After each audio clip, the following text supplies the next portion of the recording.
네, 자 그러면 3주차 3교시 수업 시작하도록 하겠습니다. 우리 11페이지에 제6절 겹쳐나는 소리, 한글 맞춤법 13항 반복 소리. 예, 우리 앞에 딱딱, 똑똑 이런 거 똑같이 적어준다고 말씀드렸죠? 예, 거기에 관련된 규정이라고 말씀드릴 수 있겠습니다. 그러니까 저기 앞에 있는 것, 뒤에 있는 것, 의성, 의태어 주로 그렇죠? 의성, 의태어들이 주로 그런데 하여간 똑같이 적어주는 그런 내용에 관련된 것이 되겠습니다. 자, 제13항. 단어 안에서 같은 음절이나 비슷한 음절이 겹쳐나는 부분은 같은 글자로 적는다. 그래서 같은 음절이나 비슷한 음절 이런 것들이 반복이 되면 같이 적어준다. 똑같이 적어준다. 그런 내용이 되겠습니다. 자, 예를 보시면 딱딱. 그래서 딱딱이 아니라 딱딱 그렇게 적어주는 거죠.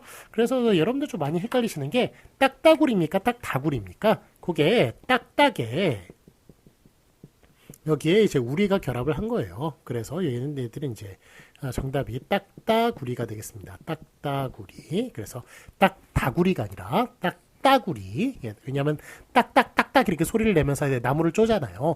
그렇기 때문에 딱딱에서 그 우리가 결합하는 것이기 때문에 딱딱이라고 적어줘야 맞다. 같이 기억해 주세요. 자, 그 다음에 꼿꼿하다. 역시 꽃이 똑같이 적어주고 있죠. 쌕쌕, 놀놀하다, 씩씩, 눅눅, 똑딱똑딱, 똑딱똑딱 비슷한 소리입니다. 그 다음에 밋밋, 쓱싹쓱싹 비슷한 소리. 그 다음에 싹싹, 쌉쌀, 씁쓸, 짭짤. 얘네들까지는 이제 고유어인데요. 그 뒤에 보시면 이제 한자어가 나오네요. 연연불망, 유유상종, 누누이. 이런 식으로 똑같이 지금 한자어인데 똑같이 적어주고 있는데 사실은 이 한자어가 얘네들을 좀 따로 다뤄야 돼요. 왜냐하면 한자어 같은 거는 다르게 적어주는 게 그게 원칙입니다. 원칙이고 그 두음법칙 이제 뭐 이런 거 적용해가지고 다르게 적어주는 게 원칙이고요. 여기는 예외가 지금 3개가 나온 거예요. 그래서 고유어하고 좀 한자어는 좀 다르게 판단을 해야 된다는 것 미리 좀 말씀을 드립니다. 고유어는 똑같이 적어주지만 한자는 원래 다르게 적어주는 게 원칙인데 여기는 예외적인 것들이 연연불망, 유유상종, 누누이 예외적인 것들이 나온 것이다라는 것 미리 말씀을 드리고 그 다음에 그 뒤에 내용 나가도록 하겠습니다. 자, 아래 해설 보시면 연연불망, 유유상종, 누누이는 한글 맞춤법 11항 부침 11의 규정을 적용하면 즉 두음법칙을 적용하면 연련불망, 유류상종 그 다음에 누루이로 적을 것이지만 사람들의 발음 형태가 연연, 유유, 눈으로 굳어져 있는 것이므로 관용 형식을 취하여 연연, 유유, 누누로 그렇게 똑같이 적기로 한 것입니다. 이런 예로 노노법사, 그 다음에 요요몸은 요요하다 뭐 이런 것들도 있다고 그래요. 그런데 뭐 얘네들은 좀 자주 안 쓰이죠. 노노법사 무슨 뜻인지 아세요? 불교에서 그 스승님이 있을 거 아니에요. 그러면 그분이 법사님이에요. 그러면 스승님의 스승님도 있을 거 아닙니까? 그분이 노법사님. 그런데 또 스승님의 스승님도 있을 거 아닙니까? 그분이 바로 노노법사님이 되겠습니다. 그러니까 증조 할아버지 뻘에 그런 저 스승님을 노노법사로 얘기하는데 이거는 뭐 불교에서 좀 한정해가지고 쓰는 말이기 때문에 많이 쓰는 말은 아닌 것 같고요. 요요몸은 뭐 무슨 얘기인지 아시겠어요? 이름이 안 알려져 있다는 그런 뜻이라고 하네요. 그러면 요요하다 이건 고요하다, 쓸쓸하다, 뭐 고요하고 쓸쓸하다라는 뜻이라고 하는데 얘네들은 뭐 자주 안 쓰이니까 굳이 아실 필요 없고요. 여러분들이 아실 것은 연연불망, 유유상종, 누누이 이 정도는 알고 계셔야 되겠다.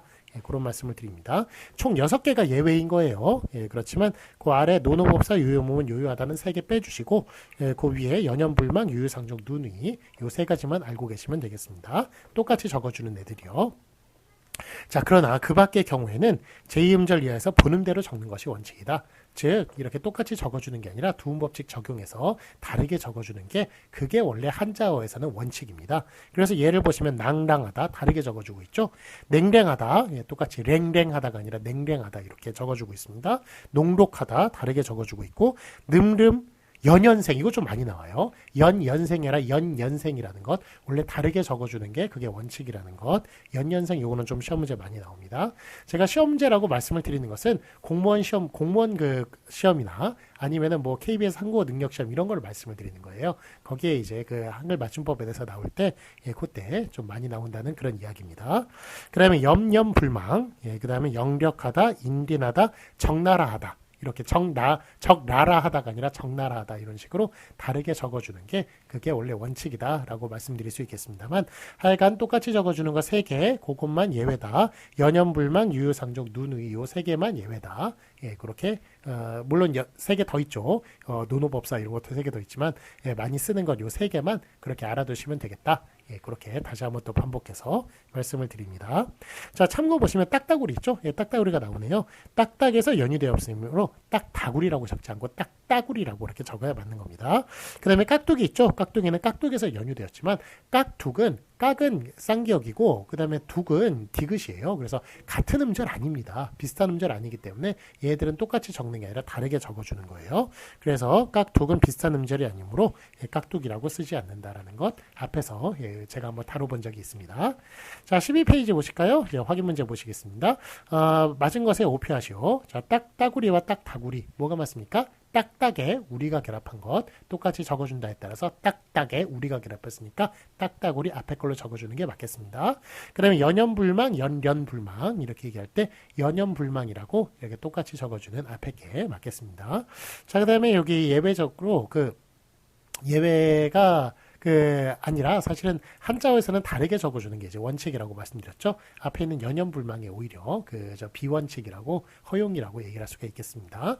자, 허용이 아니라 예외적인 것이라고 말씀을 드릴 수 있겠습니다. 자, 그래서 거기 이제 다만에 해당하는 예외에 해당하는 거는 이제 연년생 원래 이제 규칙에 해당하는 거죠. 이렇게 다르게 적어주는 연년생이라고 원래 한자는 다르게 적어줘야 되는 게 맞다. 그래서 뒤에 거 연년생이라고 적어주는 게 맞겠습니다. 자, 그 다음에 연습 문제가 쭉 나오네요. 예, 연습 문제는 저번에도 말씀드렸지만 오프라인 수업 같은 경우는 학생들에게 다 조를 나눠가지고 발표를 시킵니다. 예, 그런데 지금은 이제 발표를 할 수 있는 그런 상황이 아니잖아요. 우리 지금 온라인 동영상 수업이니까. 그래서 여러분들께서 한번 쭉 풀어보세요. 제가 이런 거 푸는 그런 시간을 들여가지고 그래서 제가 30분 이렇게 수업을 하는 거예요. 예, 그러니까 뒤에 연습 문제 쭉 풀어보시고 뒤에 정답 및 해설도 있으니까 약간 분명히 앞에 거 충실히 공부하셨으면 이 문제 아주 쉽게 풀 수 있으실 거예요. 예, 그렇지만 그래도 헷갈리시는 거 있으면 뒤에 정답 및 해설 확인하시고 그렇게 스스로 학습하시기 바랍니다. 자, 그럼 연습 문제 훅 뛰어넘어 가지고요. 우리 제2강 한글 맞춤법 13항에서부터 18항까지 다뤄보도록 하겠습니다. 자, 18페이지 펴주세요. 자, 연습 문제 풀어주시고 그 다음에 18페이지로 넘어가서 제4장 형태에 관한 것 수업을 나가도록 하겠습니다. 제1절 자, 체언과 조사를 이제 살펴보도록 하겠습니다. 자, 여러분들이 좀 많이 헷갈리는 게 바로 조사와 어미죠. 예, 조사와 어미인데, 자, 조사는 뭐하고 결합하는 게 조사인가요? 거기 앞에 나와 있네요. 제1절 무엇과 조사, 체언과 조사. 그래서 조사는 체언하고 결합하는 것이다.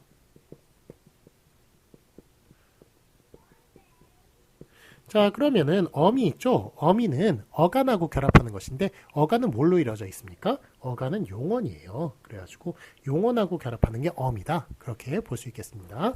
자, 체언에 해당하는 게 뭐가 있나요? 명사, 대명사, 수사죠. 예, 그래가지고 얘네들은 주로 이제 명사같이 좀 이렇게 딱딱한 그런 변화가 안 되는 활용이 안 되는 애들 그런 애들하고 결합하는 게 조사라고 얘기할 수가 있겠고요.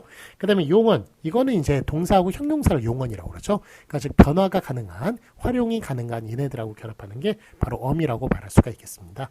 자, 그러니까 여기 지금 국어학적인 지식이 들어가 있으니까 이 제목부터가 너무 힘들어요. 그런데 하여간 어쨌든 조사와 어미 내용을 먼저 미리 아시기 바랍니다. 조사는 체언하고 결합하는 게 조사고요. 어미는 용언하고 결합하는 게 그게 어미다라는 것 미리 알아두시고 이 내용 들어가시면 조금 쉬울 것 같습니다. 자, 한글 맞춤법 14항 보시면 이제 조사 표기를 보시겠습니다. 제 14항 체언은 조사와 구별하여 적는다. 에 따라서 예를 보시면 이제 떡이, 떡을, 떡에, 떡도, 떡만 이런 식으로 여기 뒤에 붙어있는 이나 을, 에, 도, 만 이네들이 다 조사가 되겠죠. 예, 다 무슨 뜻인지 아세요? 떡이, 이가 무슨 뜻입니까? 이거 앞에 있는 게 주어로서 작용한다라는 것을 알려주는 그런 역할을 하는 것이죠. 그 다음에 을 같은 경우는 앞에 있는 게 목적어의 역할을 한다라는 걸 알려주는 것이고 떡에, 요거는 이제 우리 전치사 인에 해당하는 거죠. 처속격 조사에 조사라고 얘기할 수가 있겠고 그 다음에 떡도 이거는 영어의 올소에 해당하는 것이죠. 그러니까 역시의 뜻에 해당하는 것이고 그 다음에 떡만 요거는 이제 단독, 유일에 해당하는 것이죠. only에 해당하는. 그래서 만 붙이면 이제 그것만 해당하는 유일의 뜻을 가지고 있는 것이라고 말씀드릴 수가 있겠죠. 자, 그래서 얘네들이 지금 다 보면은 이제 조사들이 다 뜻을 가지고 있어요. 그래서 이런 뜻을 다 알고 있어야 여러분들이 한국어 교사가 될 수가 있는 겁니다. 안 그러면 외국인들한테 이게 무슨 뜻이냐라고 물어보면 이거 뭐 자기는 알긴 아는데 머릿속에 있는 걸 끄집어내야 되잖아요. 근데 끄집어내서 말로 하기가 이게 보통 쉬운 문제가 아니에요. 그렇기 때문에 이제 우리가 국어학을 공부를 하고 한국어학 공부해서 그래서 이제 그 외국인들한테 이제 그 뜻을 이제 알려주는 것인데 어쨌든 이렇게 아는 것과 우리가 말해주는 것 이런 거는 되게 좀 별개의 문제라고 얘기를 할 수가 있겠습니다. 자, 어쨌든 이렇게 조사들은 다 뜻을 가지고 있어요. 뜻을 가지고 있고 이런 뜻에 또 관심을 갖고 그렇게 아셔야 지금 한국어가 가뜩이나 지금 뭐 전 세계적으로 좀 막 퍼져나가고 있잖아요. 그래서 하여간 뭐 좀 그 한국인으로서 외국인한테 한국말을 좀 알려줘야 될 그럴 저 일도 아마 생길 겁니다. 이제 여러분들 사시면서 가끔 생기실 텐데 그때는 그냥 우물쭈물하지 마시고 그래도 몇 마디라도 좀 할 수 있는 그런 소양을 갖추는 게 좋겠다라는 그런 말씀을 미리 드리고 어쨌든 하여간 조사는 체험과 조사는 이렇게 따로따로 적어요. 따로따로 적으면서 조사는 하나씩 다 뜻이 있다라는 것. 물론 뜻이 뭐 어휘적인 뜻이 아니라 문법적인 뜻이긴 합니다만 어쨌든 뜻이 있다는 것. 그거 알면서 이렇게 넘어가셨으면 좋겠습니다. 자, 그 다음에 뭐 하나 좀 재밌는 거 좀 알려드릴게요. 자, 우리 그 박스에 그 상자의 끝에서 셋째 줄 보시면 8이가 있네요. 8을. 여러분 다 발음 8이, 8을, 8에, 8도, 8만 이렇게 발음하시죠? 자, 그런데 원래 발음이 8이일까요? 8비일까요? 그거 비읍이 뒤로 넘어가요. 그래서 8비가 맞아요. 그 다음에 8불이 맞고요. 8배가 맞습니다. 그래서 완전히 대한민국에 단 1%도 그렇게 발음하는 사람 아무도 없을 거예요. 그렇지만 원래 원칙상으로는 8비, 8불, 8배, 그리고 8비다. 이런 식으로 발음하는 게 원래 맞다는 거, 저 뜻밖의 지식을 좀 하나 말씀을 드립니다. 자, 아래 확인 문제 보시겠습니다. 맞은 것을 오표하시오. 자, 넋을. 자, 이것 지금 이제 우리 뭐에 대해서 배웠나요? 체온은 조사와 구별하여 적는다. 그래서 체온과 조사는 따로따로 적어줘야 됩니다. 그래서 따로따로 적은 넋을 그 앞에 것, 넋과 을을 따로따로 적어준 그 앞에 게 맞다고 말씀을 드릴 수가 있겠습니다. 자, 그러면 제2절 이번에는 어간과 어미를 살펴보도록 하겠습니다. 자, 어간과 어미는 용언하고 결합하는 것이다. 용언은 이제 어간이고, 그래서 동사 형용사하고 결합하는 즉 활용에 해당하는 것이 바로 어미다라고 얘기를 할 수가 있겠습니다. 자, 한글맞춤법 15항 보시면 어미 표기를 볼게요. 제15항 용언의 어간과 어미는 구별해서 적는 거예요. 그래서 예를 보시면 먹다 먹고 먹어 먹으니 이런 식으로 신다 신고 신어 신으니 믿다 믿고 믿어 믿으니 이런 식으로 그렇게 쭉 얘기를 하고 있는데 자, 이런 얘네들이 그러니까 이게 지금 다 구별해서 적고 있죠. 먹다, 먹고, 먹어, 먹으니. 먹다. 다라고 하는 것은 요거는 이제 문장이 끝났다는 뜻과 그 다음에 평서형으로 끝난다는 걸 알려주는 것이죠. 먹고 요거는 and에 그러니까 뭐 서로 연결을 하는 그런 뜻이라고 얘기할 수 있겠고 그 다음에 먹어 요거는 뭐 먹어서 밥을 먹어서 배부르다라는 식으로 까닭의 뜻을 나타내는 또 연결을 하고 있고요. 그 먹고 같은 경우는 고 같은 경우는 나열이죠. 나열 연결을 하고 있고 먹어 같은 경우는 까닭 연결을 하고 있다고 얘기할 수 있겠습니다. 먹으니 밥을 먹으니까 배가 부르다. 역시 으니까 까가 생략이 된 것인데 먹으니 이것도 역시 까닭의 연결의 뜻을 가지고 있다고 얘기할 수 있겠습니다. 아까 전에 조사가 다 뜻을 가지고 있다고 말씀을 드렸죠. 그렇듯이 어미들도 다 뜻을 가지고 있는 것을 볼 수가 있습니다. 자, 그래서 어쨌든 이렇게 앞에 있는 동사 형용사에 해당하는 어간들, 용언들, 걔네들하고 뒤에 있는 어미하고 구별하여 적는다라는 것을 이렇게 알고 넘어가시면 되겠습니다. 자, 19페이지 보시겠습니다. 보시면 이제 부침 1번이 나와 있는데 두 개의 용언이 어울려서 하나의 용언이 될 적에 앞말의 본뜻이 유지되고 있는 것은 그 원형을 밝혀 적고 그 본뜻에서 멀어진 것은 밝혀 적지 아니한다. 자, 그래서 뭐 앞에 있는 거를 뭐 하여간 무조건 이렇게 그 앞에 있는 것과 뒤에 있는 것을 의미를 구분해서 적어야 되느냐? 딱 구별해서 적어야 되느냐? 그렇지가 않다는 거예요. 그래서 이게 앞말의 본뜻이 유지가 되고 있으면 구별해서 적지만 유지가 되고 있지 않으면 구별해서 적지 않는다라는 그런 내용을 지금 부침 1번에서 다루고 있는 것입니다. 자, 1번 보시면 앞말의 본뜻이 유지되고 있는 것, 넘어지다. 예, 넘어지다라는 게 물이 막 이렇게 뭐 그 무슨 컵에서 이렇게 막 넘치듯이 그렇게 이렇게 뭔가 이렇게 넘어가는 그런 모습을 예, 넘어지다와 넘다가 그렇게 연관이 돼 있다는 거예요. 예, 그렇기 때문에 그래서 요거는 이제 본뜻이 남아 있기 때문에 본뜻을 이제 원형을 밝혀가지고 넘어지다, 예, 넘다를 그렇게 구별을 해서 적고 있고요. 늘어나다, 늘다, 예, 늘어지다, 늘다, 그다음에 돌아가다, 돌다 이런 식의 다 앞에 있는 것들이 다 뜻이 있는 거예요. 예, 뜻이 다 본뜻이 살아 있기 때문에 그래서 이런 경우에는 모양을 원형을 밝혀가지고 구별해서 그렇게 적고 있지만 자 2번 보시면 본뜻에서 멀어지는 것을 보겠습니다. 멀어진 것을 보시면 드러나다가 들다에서 나왔대요. 아셨어요? 모르셨죠? 예, 그러니까 이런 경우에는 본뜻이 남아있질 않는 거예요. 본뜻에서 멀어진 것이라고 말을 할 수가 있다는 것입니다. 그 다음에 사라지다가 살다에서 나왔습니다. 아셨어요? 모르셨죠? 쓰러지다가 쓸다에서 나왔대요. 모르셨죠? 그래서 이렇게 본뜻에서 멀어진 것은 굳이 앞에 있는 원형을 밝혀 적을 필요가 없다는 겁니다. 앞에 있는 원형을 구별해서 적을 필요가 없다는 거예요. 그래서 이럴 때는 그냥 발음대로 그렇게 앞에 있는 원형을 밝혀 적지 않고 구별해서 적지 않고 발음대로 그렇게 적어주는 것을 볼 수가 있습니다.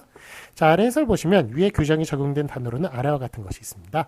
나타나다, 바라보다, 바라지다, 베라먹다, 부서지다, 붉어지다, 예, 부러지다, 자라다다, 자빠지다, 토라지다 다 마찬가지로 예, 얘네들 앞에 있는 원형이 본뜻이 뭔지를 알 수가 없어요. 이런 애들 다 원형을 밝혀 적지 않고 있는 것을 예, 구별해서 적고 있지 않는 것을 볼 수가 있습니다. 다음에 부침 2번 보시겠습니다. 종료형에서 사용되는 어미 오는 요로 소리 나는 경우가 있더라도 그 원형을 밝혀 요로 적는다. 그 다음에 부침 3번 보시면 연결형에서 사용되는 이오는 이오로 적는다. 자, 여러분 이것도 여러분 중고등학교 시절에 분명히 배우신 바가 예, 좀 기억이 나실 것 같기도 해요. 자, 종결형은 뭐로 적는다? 하우체잖아요. 하우체니까 종결형은 이오로 적지만 그렇지만 연결형은 뭐로 적는다? 이요로 적는다라는 것 꼭 기억해 주세요. 자, 예를 보시면 이것은 책이요. 이것은 책이요. 이리로 오시오. 이리로 오시오. 이것은 책이 아니요. 이런 식으로 종결형으로 적을 땐 다 이오로 그렇게 오로 적고 있는 것을 볼 수 있고요. 자, 부침 3번 보시면은 요거는 이제 연결형이네요. 이것은 책이요. 저것은 붓이요. 또 저것은 먹이다. 라고 이렇게 연결형을 할 때는 이렇게 중간에 이 오가 아니라 요로 써줘야 된다는 것. 이것은 책이요. 저것은 붓이요. 또 저것은 먹이다. 예, 그래서 다시 한 번 말씀드리지만 부침 2번은 종결형은 이오 하우체니까 오로 적어야지 요로 쓰면 안 되겠다는 내용이고 부침 3번 보시면은 연결형은 요로 적어야지 오로 쓰면 안 되겠다는 그런 것을 보여주는 그런 예라고 말씀드릴 수 있겠습니다. 자, 아래 확인 문제 보시겠습니다. 맞은 것에 오피하시오. 자, 읊어 이런 식으로 발음은 읊어라고 PAB 뒤로 넘어갑니다만 이렇게 앞에 있는 그 동사와 그 다음에 어미는 구별해서 적어야 되죠. 그러니까 앞에 있는 을어 예, 이런 식으로 제가 좀 그걸로 편의상 이렇게 말씀을 드리는 겁니다. 앞에 있는 을어로 그렇게 적은 요 내용이 맞다. 물론 발음은 읊어입니다. 당연히. 예, 그렇지만 적어놓은 거 그 앞에 게 맞다. 구별해서 적은 앞에 게 맞다. 그렇게 말씀드릴 수 있겠습니다. 다음에 부침 1번 보시면은 1번 넘어가다 있죠? 넘어가다가 넘다를 이제 원형을 밝혀 적어야겠죠. 이거 넘다라는 원형의 뜻이 그 본뜻에 남아 있으니까 원형을 구별해서 적은 넘어가다 이런 식으로 쓴 그 앞에 게 맞겠습니다. 자, 그렇지만 이제 미끄러지다 있죠? 미끄러지다가 미끌다라는 단어가 없어요. 미끌미끌이라는 단어는 있습니다. 그렇지만 하여간 미끌다라는 단어가 있어야 뒤에 어지다 결합을 하는 것인데 그 미끌다라는 단어가 없기 때문에 그래서 이런 경우에는 또 이제 그 앞에 있는 본뜻이 남아있지 않다. 본뜻이 남아있지도 않고 원래 있지도 않다. 라는 식으로 그렇게 판단을 해서 그래서 앞에 있는 원형을 굳이 구별해서 밝혀 적지 않고 이렇게 발음대로 그렇게 적어주는 것을 볼 수 있습니다. 그래서 미끄러지다는 미끄러지다 뒤에 발음대로 그렇게 적어준 뒤에 게 맞겠습니다. 그 다음에 부침 2번 보시면 이리로 가시오라고 얘기하는 것 이거는 이제 종결어이네요. 예, 종결을 하고 있으니까 오를 써줘야겠죠. 하우체에 준해서 그래서 이리로 가시오로 적은 앞에 게 맞겠고요. 부침 3번 보시면 그는 나의 부친이요 친구요 스승이다 라고 얘기했을 때 자 이거는 이제 연결형으로 사용이 됐군요. 연결형일 땐 요를 쓴다고 말씀드렸죠. 그러니까 부친이요 친구요 스승이다 라고 적은 요를 써준 앞에 게 맞겠습니다. 오를 쓴 부친이요 친구이요 스승이다 라고 쓴 뒤에 거는 오를 썼으니까 연결형이 아니니까 틀리다고 얘기할 수 있겠습니다. 다음에 한글 맞춤법 16항 보시겠습니다. 모음조화 표기를 보시면 제16항. 자, 모음조화 여러분 아세요? 예, 모음조화가 그러니까 퐁당 퐁당 풍덩 풍덩 예, 이렇게 양성모음은 양성모음끼리, 음성모음은 음성모음끼리. 우리 저기 저기 통합 교재 할 때도 말씀드렸었죠. 예, 그렇게 그 양성모음과 양성모음, 음성모음, 음성모음끼리 이렇게 서로 짝이 지어진다는 그것이 바로 모음조화였죠. 예, 그런데 이 모음조화가 제16강 보시면 어간의 끝음절 모음이 오일 때, 즉 양성모음 오일 때는 어미를 아로 적고 그 밖에 모음일 때는 어로 적는다. 예. 여러분들이 이제 모음조화를 생각할 때는 보통 이제 의성 의태어 예, 퐁당 퐁당 풍덩 풍덩 이런 식으로 의성 의태어만 그렇게 해당한다고 얘기를 생각을 하십니다만 실제로 보면 이제 우리 저 활용일 때 예, 그때 참 많이 사용이 된다고 말씀을 드렸죠. 그래서 잡다에는 잡아를 잡아서 이렇게 사용이 되고 그 다음에 접다에는 접어서 막다에는 막아서 먹다에는 먹어서 이런 식으로 활용을 할 때 용언과 어미가 결합을 할 때 그때도 모음조화가 적용이 된다고 예, 말씀을 드린 바가 있습니다. 자, 어쨌든 저기 참고로 이제 드리는 말씀이면 이제 퐁당퐁당이 이제 작은 뜻이고 풍덩풍덩이 큰 뜻이잖아요. 이거 외국인들 알까요, 모를까요? 예. 졸졸이 작은 뜻이고 줄줄이 큰 뜻이잖아요. 그거 외국인들 그냥 안 가르쳐 주면 알까요, 모를까요? 자, 우리는 그거 선천적인 지식이라고 착각을 하고 있어요.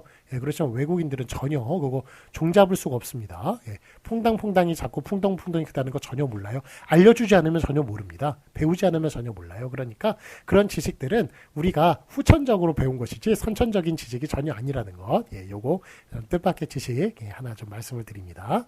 자, 그 아래 이제 1번 보시면 이제 아로 적는 경우를 보도록 할게요. 나도 나서 이거 나다. 예, 나 같은 경우는 이거는 양성모음이죠. 그러니까 아니까 아 계열이 결합하는 것을 볼 수 있습니다. 나도 나서 막아도 막아서 얇아도 얇아서 이렇게 이하가 이렇게 되는 것도 이것도 아 계열이라고 볼 수가 있습니다. 그래가지고 양성모음 계열이라고 말할 수 있어요. 그래서 얇아도 얇아서 이런 식으로 아가 결합하는 것을 볼 수 있고 돌아도 돌아서 보아도 보아서 이거는 약간 오에도 양성모음 오가 양성모음이니까 예, 거기에 아가 결합을 하는 것을 볼 수가 있습니다. 그 다음에 어로 적는 경우 요거는 이제 음성모음에 어가 결합하겠죠.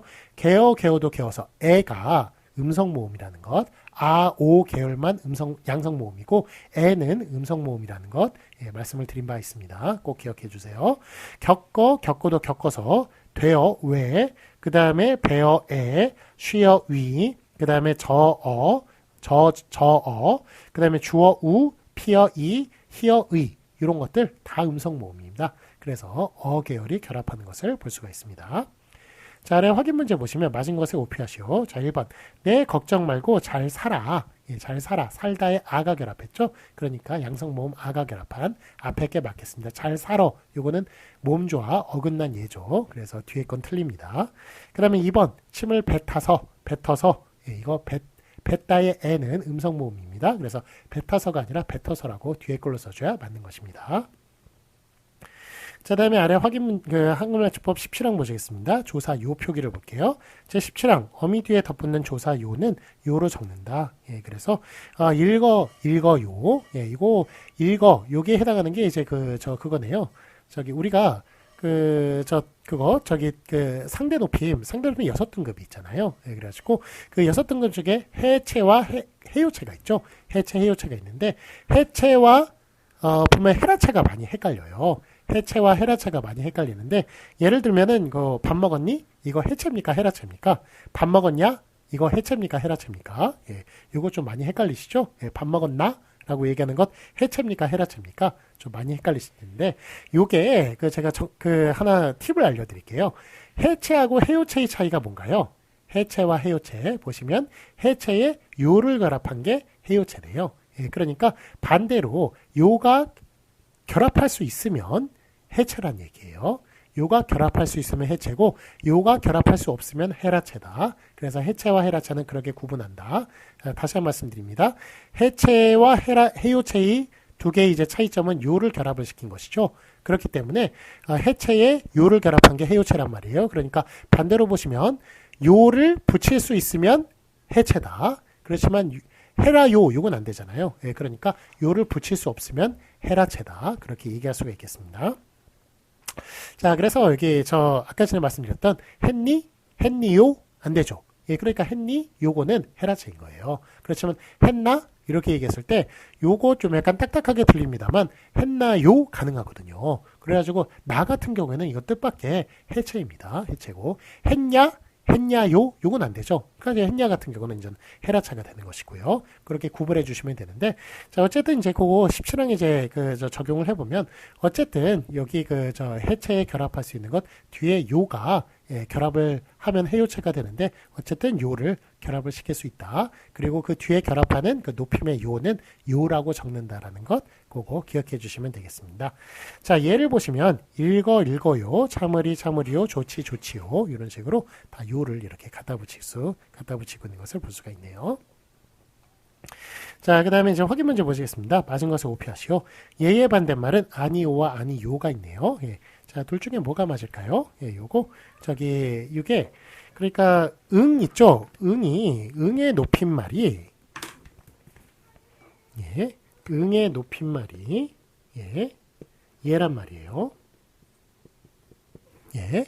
자, 그러면, 이게 yes, no잖아요. 예, no에 해당하는 아니의 높임말은 뭘까요? 요게 아니, 요예요. 아니, 요. 예, 이런 식으로. 그래가지고 얘네들은 다 감탄사예요. 감탄사들. 그래서 감탄사가 대답에 해당하는 감탄사를 또 있잖아요. 그래가지고 감탄사로 쓸 때는 아니, 요라고 써줘야 되는 거예요. 그렇지만 우리 앞에서 종결형 하우차로 얘기할 땐 저것은 답이 아니오. 라고 얘기할 때, 예, 그럴 때는 오라고 그렇게 써줘야 맞는 겁니다. 그래서 그렇게 그 문장형으로 쓸 때는 하우체니까 오라고 쓰되, 이렇게 yes, no를 해당하는, yes, no에 해당하는 그런 감탄사를 적을 때는 아니요라고, 아니의 높임말이니까 아니요라고, 뒤에 있는 요를 갖다 붙여서 아니요라고 쓰는 게 맞다는 거예요. 예, 그러니까 요거 좀, 예, 뜻밖의 지식이니까 하나 더 알아두시기 바랍니다. 자, 확인 문제 보시면 맞은 것을 호피하시고, 그러니까 예의 반대말은 아니오인가요? 아니요인가요? 요거는 얘는 이제 그거죠. 감탄사죠. 그러니까 같은 감탄사 계열인 아니요를 써줘야 맞는 겁니다. 아니오라고 얘기할 때는 그거는 문장형의 그 동사, 예, 그 종결형일 때는 아니오라고 써주는 거예요. 하우에. 그렇지만 감탄사일 땐 아니요라고 써줘야 된다는 것. 예, 그거 기억하여 주세요. 자, 한글 맞춤법 18항 불규칙 표기. 예, 여기 뭐 좀 나가면서 이렇게 끝내면 뭐 좋겠습니다만, 뭐 시간이 지금 27분이네요. 예. 요 부분은 제가 뭐 깔끔하게 저 4주차 때 그렇게 그 18항 처음부터 이렇게 나가는 게 좋겠네요. 예. 그러면 오늘 수업은 여기서 마치도록 하겠습니다. 자, 수고 많으셨고요. 우리 3주차 수업, 예, 그 수요일까지 이 3주차 수업은 우리 목요일까지 수업 듣는 거죠. 수업 듣는 거고, 예. 그러니까 뭐 제때 그래도 뭐 목요일까지 너무 밀어두지 마시고 다시 한 말씀드리지만 화요일 날 바로 끝내주시면 좋겠습니다. 자, 수고 많으셨고 그러면 다음 주, 즉 내일 뵙겠습니다. 감사합니다. 안녕히 가세요.